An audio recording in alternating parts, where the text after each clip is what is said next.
በፍጥነት እያደጉ ከመጡ የቴክኖሎጂ ውጤቶች ውስጥ ያ ማለት በዚህ 3 እና 4 ዓመታት ውስጥ በፍጥነት በአንድ ጊዜ ተወንጭፈው ዓለምን እያጥለቀለቀ ካለ የቴክኖሎጂ ውጤት ውስጥ አንዱ ኤአይ ነው። ታዲያ አብዛኛው ሰው ኤአይን እንዴት ነው የሚጠቀመው?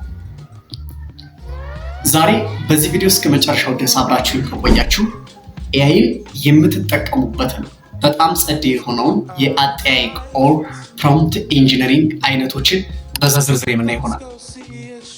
ኤአይን በትክክል ካዘዝነው ትክክለኛ መልስ ይሰጣል።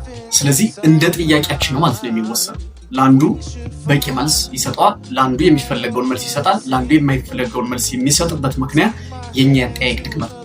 በዛሬ ቪዲዮአችን እንደነገርኳችሁ እነዚህን የፕሮምፕት ኢንጂነሪንግ አይነቶች ደረጃ በደረጃ እያንዳንዳቸው እየፈታን በጥልቀት የምንወያይባቸው ይሆናል።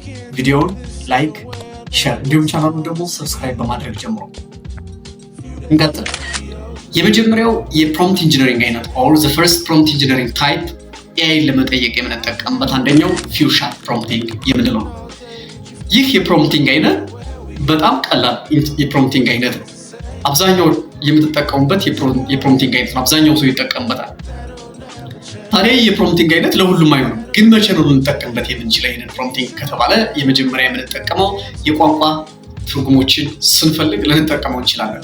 የአማርኛ ቋንቋን ወደ እንግሊዝኛ ቀይርልኝ ሊሆን ይችላል። የቻይንኛን አንድ ቃል ወደ አማርኛ ቀይርልኝ ሊሆን ይችላል። ወይንም ብቻ ትራንስሌት ለማድረግ ስንፈልግ እንጠቀምበታለን። ይህ ዜሮ ሻት ፕሮምፕቲንግ የምንለው ኤአዩ ካሁን በፊት ስለሰለጠነ በዚያ ጉዳይ እኛ በምንጠይቀው ጉዳይ ላይ በቂ እውቀት ስላለው ምንም አይነት መመሪያ ሳንሰጠው ራሱ መልስ እንዲሰጠን ማድረግ የምንችልበት የፕሮምፕት ኢንጂነሪንግ አይነት ነው።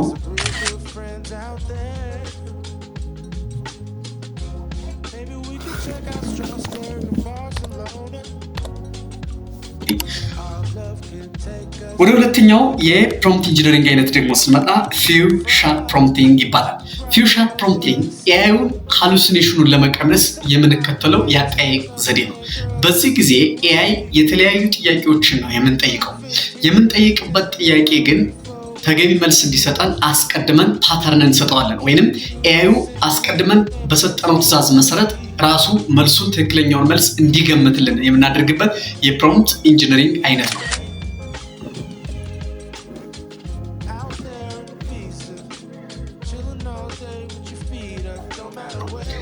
ሶስተኛ የምናየው የፕሮምፕት ኢንጂነሪንግ አይነት ወይንም ኤአይን የመጠየቅ ስነ ዘዴ ደግሞ ቼን ኦፍ ቶት የምንለው የፕሮምፕት ኢንጂነሪንግ አይነት ነው።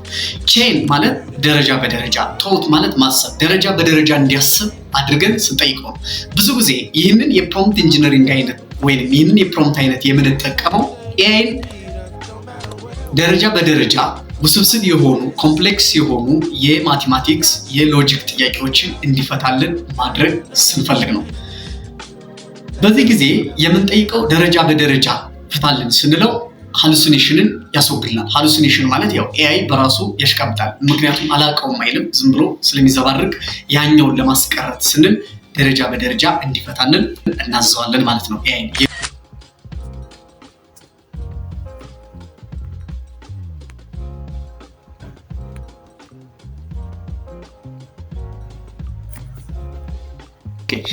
አራተኛው የፕሮምፕቲንግ አይነት ሜታ ፕሮምፕቲንግ የምንለው ነው።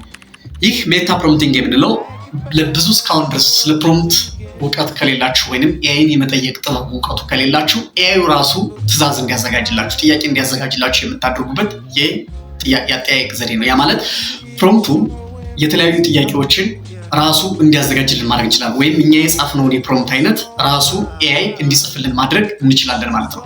ይህኛውን የፕሮምፕት አጻጻፍ ዘዴ ራሱ ኤአይ ስለሚጽፍልን በተለይ የፕሮምፕት ያጻፍ ችግር ላለብን ለእኛ ደግሞ በጣም አሪፍ የሆነ መልስ እናገኛለን ማለት ነው።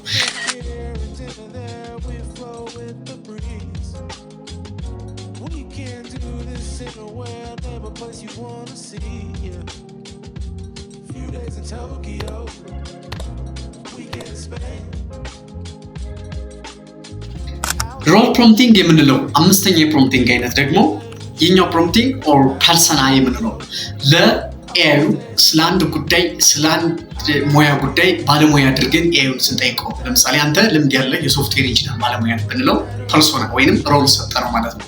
አንተ የፕሮፌሰር ነህ፣ አንተ ዶክተር ነህ፣ አንተ የጤና ባለሙያ ነህ፣ አንተ መምህር ነህ፣ አንተ የህግ ባለሙያ ነህ እያልን ኤአዩን አስቀድመን ሙያ እንሰጠውና በዚያ ሙያ መሰረት ተንተርሶ መልስ እንዲሰጠን ማድረግ ስንችል ይህ ፐርሶና ወይንም ሮል ፕሮምፕቲንግ ተብሎ ይጠራል።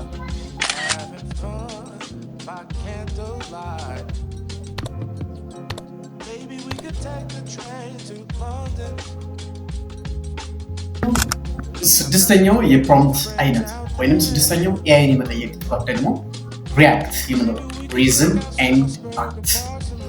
ኤአይን አሁን በምንጠይቅበት ጊዜ ኤአይ ራሱ የተለያዩ መረጃዎችን ራሱ ሪዝን አውት አድርጎ ከተለያዩ ድረገጾች፣ ከተለያዩ ጥናቶች፣ ከተለያዩ የሶሻል ሚዲያ ፍለጋዎች በኋላ የራሱን ጥናት የራሱን መልስ በራሱ ፍለጋ በራሱ ሪዝን እንዲሰጠን ስናዘው ይህ የፕሮምፕት አይነት ሪዝና ማድረግ አክት ማድረግ ስለምናዘው ይህኛውን አጠያየቅ አይነት ደግሞ ብዙ ጊዜ አሁን እንደ ቻትጂፒቲ እና ጀሚናይ ያሉ ሞዴሎች የራሳቸው የሆነ የሪሰርች ሞዴል ስላላቸው ይህንን የሪያክት አይነት የትእዛዝ አይነት እንከተላለን ማለት ነው።